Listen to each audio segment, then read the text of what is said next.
When it comes to the economy, there are 4 I words. Inflation, where prices become more expensive over time, which isn't necessarily bad if wages keep up, but they're not, as we're seeing in Australia. The purchasing power of consumers is inevitably reduced, eroding people's real income. This is the latest monthly consumer price index indicator from the ABS. The CPI, or inflation, rose 5.6% in the 12 months to September. But of course, the devil is in the details. Housing went up 7.2%, insurance went up 8.6%, transport went up 9.4%, rents continue to skyrocket at 7.6%, gas and other household fuels 12.7%, although earlier in the year it peaked at 27%, but still 12.7% is really high. The standout by far is electricity at 18% inflation. This hurts us all. Does anybody remember Labor promising cheaper power prices? This is from The Guardian from December 2021. Anthony Albanese says the Labor Party's climate policy will create jobs and cut power bills while boosting renewable energy. Liar. Is 18% inflation what he calls cheaper power prices? It's a complete joke. Where was Anthony Albanese through all this? Oh, that's right. He was off dancing on tropical islands. To be fair to Labor, they did create an energy bill relief fund for households this year. For example, in Victoria, eligible households can get $250 in bill relief. I don't know how much that helps, but unless the government keep it up every year, then cost of living pressures will continue to worsen. So electricity prices have risen 18%. What about wages? Well, according to the latest wage price index, wages have increased 4%. Not enough to keep up with baseline inflation of 5.6%, and certainly not enough to keep up with gas and electricity prices. Australians are certainly getting poorer. Thank you, Mr. Albanese.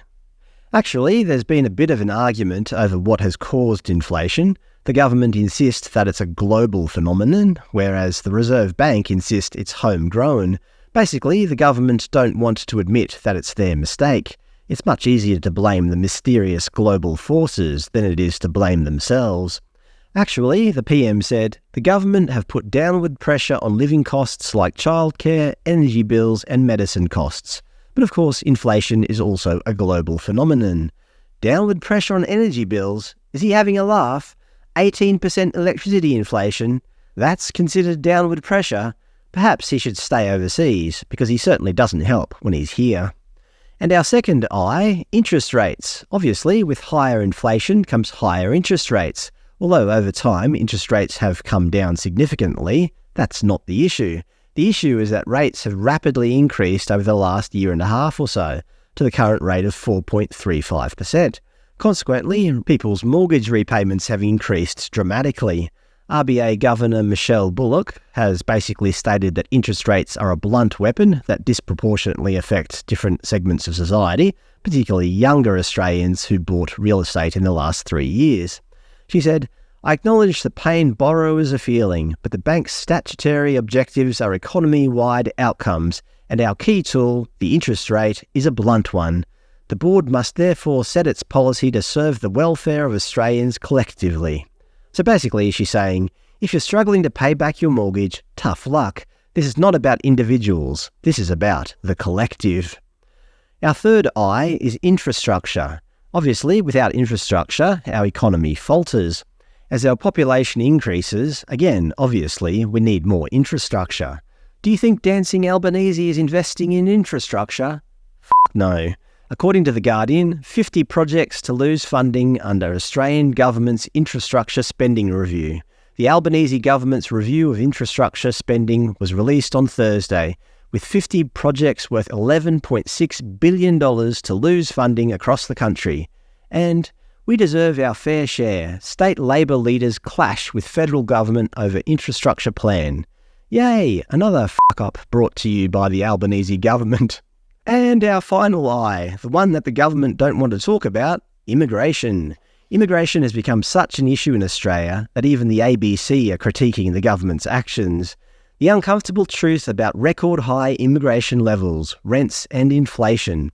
Basically, they state that we are in the midst of a full-blown rental crisis. Our immigration intake is running at record levels with up to 600,000 arrivals expected this calendar year, and excess immigration has put upwards pressure on rents given the housing shortages.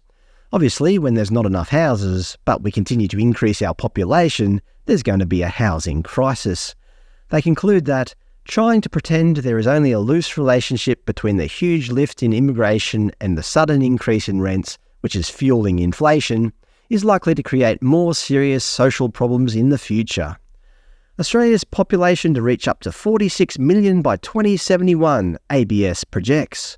Depending on how future governments deal with immigration, Australia's population is set to balloon.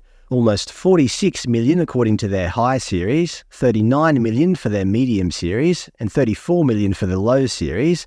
It should be noted that if immigration was completely stopped, Australia's population would begin decreasing in 2037, before dropping to less than 24 million by 2071 due to Australia's low fertility rate.